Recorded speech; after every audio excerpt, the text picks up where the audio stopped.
ancient district of Sur in the predominantly Kurdish city of Diyarbakir has been witness to battles over the millennia, and now, present day.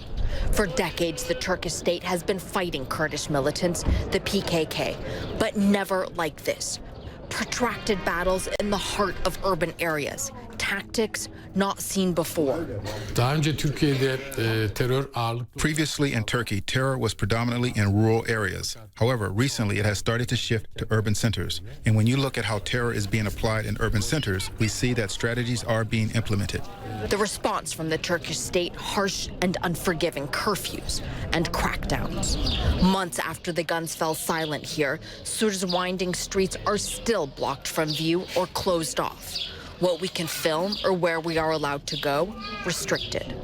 It's quite challenging to try to talk to people and even get an accurate idea of what really transpired here, because we have picked up and are being accompanied by one of the local plainclothes policemen here, and at almost every single point we're being told not to film something or not to go down a certain street or alleyway.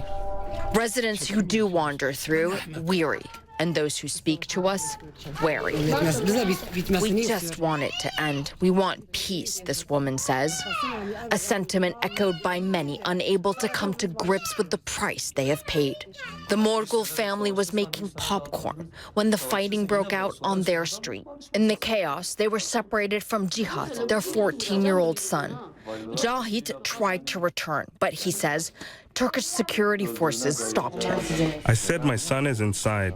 I need to get him out. They said there are clashes. You can't go in. You will get shot. Cihat called a week later saying he was stuck. That was the last time the family heard his voice. The pain is impossible. A mother and father won't ever forget this pain.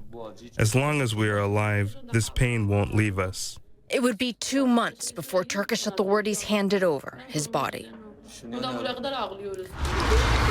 The pain of losing a loved one echoed on the other side of the conflict.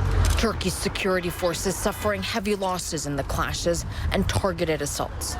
The population itself not spared.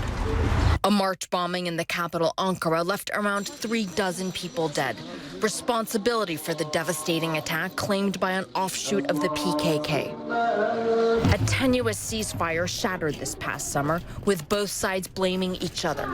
The spiraling violence deepening generations of bitter wounds. Arwa Damon, CNN, Diyarbakir, Turkey.